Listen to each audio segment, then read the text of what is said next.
AELC elections త్వరగా నిర్వహించి ఏఈఎల్సీని గాడిలో పెట్టాలని రెవరెండ్ డేవిడ్ నెల్సన్ బాబు, రాజ్ కుమార్, నవకుమార్, మోజోస్ విజ్ఞప్తి చేశారు. ఏఈఎల్సీ ప్రధాన కార్యాలయం వద్ద వారు మీడియాతో మాట్లాడారు. గత కొన్ని నెలలుగా నిర్వహణ బాధ్యతలు చూసుకునేందుకు ప్రెసిడెంట్, ఎగ్జిక్యూటివ్ కౌన్సిల్ లేకపోవడం వలన అనేక పనులు కుంటుపడ్డాయని చెప్పారు. పాస్టర్ సస్పెన్షన్, ట్రాన్స్ఫర్స్, ప్రమోషన్స్ లాంటి అనేక సమస్యలు ఉన్నాయని అన్నారు. ఏఈఎల్సీని నిర్వహించాల్సిన బాధ్యత ప్రెసిడెంట్ పై ఉన్న నేపథ్యంలో త్వరగా ఎన్నికలు నిర్వహించేలా చర్యలు తీసుకోవాలని కోరారు. 6 సెనెట్స్, రెవరెండ్స్, పాస్టర్స్, ఎగ్జిక్యూటివ్ కౌన్సిల్ మెంబర్స్ పాల్గొన్నారు.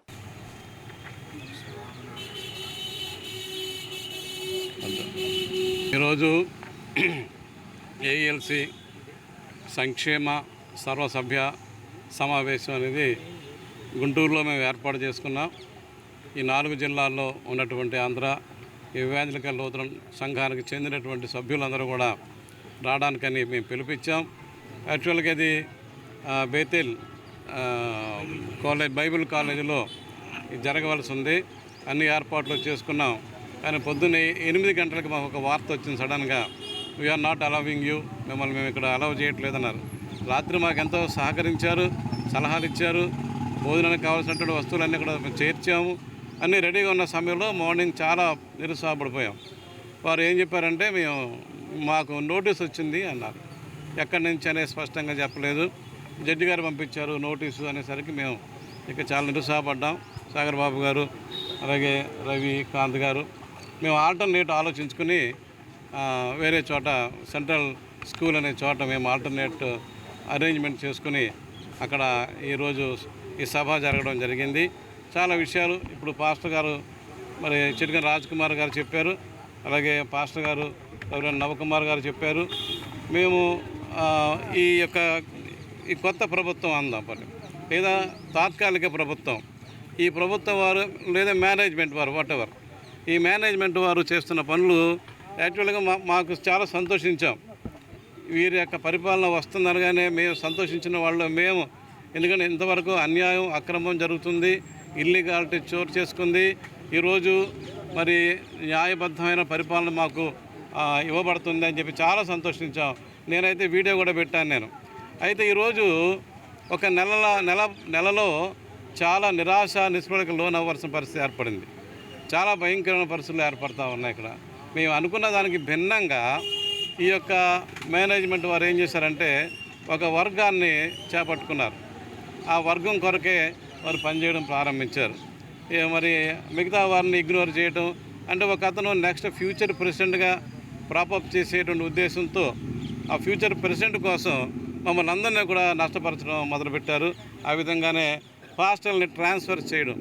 మాకు చాలా పెద్ద రూల్స్ ఉన్నాయి, మీకు తెలుసు. 188 పేజెస్ కాన్స్టిట్యూషన్ ఉంటుంది. ఈ కాన్స్టిట్యూషన్ ప్రకారంగా మమ్మల్ని ట్రాన్స్ఫర్ చేయాలి. కానీ అదేమీ లేదు, మా ఇష్టం మేము చేసేస్తామంటున్నారు. అయితే అందరూ కలిసి ఒకేసారి తప్పులు చేస్తే కేసులు అవుతాయని చెప్పేసి ఇండివిజువల్గా ఒక్కొక్కరిని ట్రాన్స్ఫర్ చేయడం, ఆ విధంగా ఆ కేసుల నుంచి తప్పించుకునే ప్రయత్నం వారు చేస్తూ ఉన్నారు. దాంట్లో ఈ ట్రాన్స్ఫర్స్ న్యాయబద్ధంగా చేస్తే మాకేం బాధ ఉండదు. ఎందుకంటే మేము యూస్ టు ఇట్, దానికి అలవాటు పడిపోయాం. మేము 5 ఏళ్ళు 6 ఏళ్ళ కంటే ఎక్కువ ఉన్నాం, 15 సంవత్సరాలు సెనడు, దీనికి అలవాటు పడిపోయాం మేము. ఇప్పుడు వీళ్ళు కొత్తగా అక్రమంగా అసమతౌల్యంగా ట్రాన్స్ఫర్స్ ఎప్పుడైతే చేశారో అది మాకందరికి చాలా ఇబ్బందిగా ఉంది. ఎందుకంటే పిల్లల్ని చదివించుకోవాలి, స్కూల్లో వేసుకుంటాం, కాలేజీలో వేసుకుంటాం, పెళ్ళిళ్ళకి వచ్చిన పిల్లలు ఉంటారు. ఇలాంటి సందర్భాలు ఏవి పరిగణించకుండా మా ఇష్టం మేము చేస్తాం అని అంటాం. మేము ఆశ్చర్యపోయాం. ఒక న్యాయ శాఖలో మరి ఉన్నతమైన అధికారులుగా పనిచేసిన వారు న్యాయం గురించి ఆలోచించకుండా మా యొక్క కాన్స్టిట్యూషన్ ఏదైతే చర్చ్ కాన్స్టిట్యూషన్ ఉందో దాన్ని గౌరవించకుండా వారు ఇష్టానుసారంగా నిర్ణయాలు తీసుకోవడం చాలా బాధ కలిగించేటువంటి విషయం. రెండోది ఏంటంటే వీరు సస్పెన్షన్ చేశారు. ఒక వర్గాన్ని సస్పెన్షన్ చేశారు, ఇంకొక వర్గాన్ని కారణం ఏం చూపిస్తారు, మీరు ఓవర్ స్టే ఉన్నారు, మోర్ దెన్ 10 years లేదా మోర్ దెన్ 5 years ఉన్నారు, 6 years ఉన్నారు, కాబట్టి you will be suspended. Notice కొట్టడం, సస్పెండ్ చేసేయడం. యాక్చువల్గా ఒక పాస్టర్ గారిని సస్పెండ్ చేయాలంటే there are 9 stages of enquiry, not 1 stage. There are 9 stages of enquiry. ఈ ఎంక్వైరీ చేసిన తర్వాత నువ్వు తప్పు అనుకుంటే పాస్టర్ని సస్పెండ్ చేసి తప్పలేదు. కానీ గో త్రూ ది కాన్స్టిట్యూషన్, అది మేము రిక్వెస్ట్ చేస్తున్నాం, అది అటు డిమాండ్ చేస్తున్నాం. కాబట్టి ఇలాగా అవకతవకలు చాలా జరుగుతున్నాయి. కొంతమందిని లోపలికి అలౌ చేస్తున్నారు, కొంతమందిని ఏమో వారు అలౌ చేయట్లా, మేము మిమ్మల్ని అలౌ చేయమంటున్నారు. దానికి సమాధానం లేదు. అంటే సమన్యాయం లేదు, ఒక కాన్స్టిట్యూషన్ లేదు, ఒక ఏమీ ఇక్కడ మాకు అనుకూలంగా లేని పరిస్థితి ఏర్పడింది.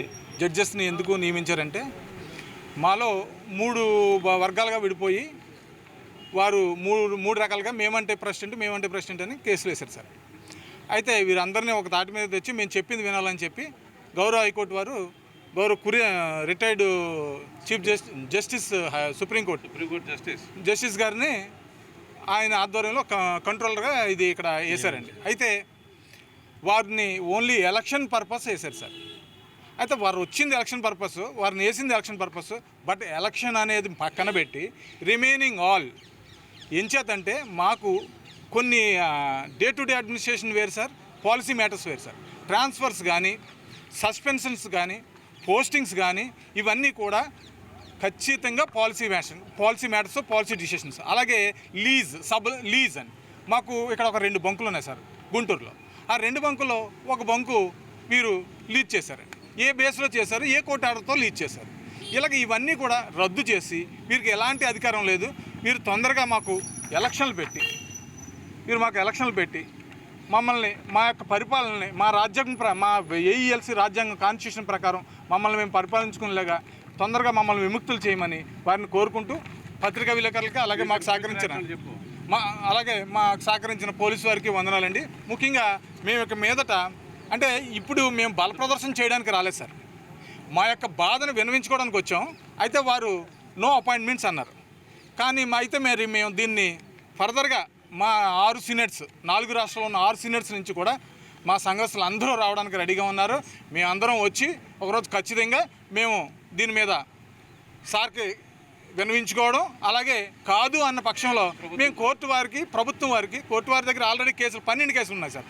కానీ ప్రభుత్వం కూడా దీంట్లో కొంచెం స్టెప్ తీసుకుని మా యొక్క బాధని తెలుసుకుని, అంటే మేము విన్నవిస్తాం, తెలుసుకుని ముందుకు వచ్చి మాకు కొంచెం సపోర్ట్ చేయాలని కోరుకుంటున్నాం.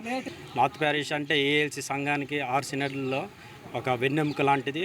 మన అమెరికాకి వైట్ హౌస్ ఎలాగో అలాంటి సంఘం అండి.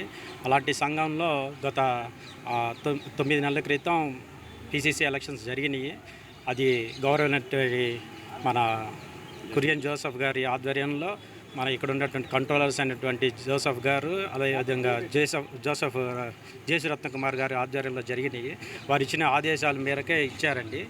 అయితే అదేవిధంగా ఆ ఎలక్షన్స్ జరిపిన కారణం ఏంటంటే పిసిసి ఎలక్షన్స్ ఫామ్ చేసి పిసిసిని ఇన్స్టాల్ చేసి సంఘాన్ని అదేవిధంగా సంఘ అభివృద్ధిని పాల్పడడానికి జరిపించారండి.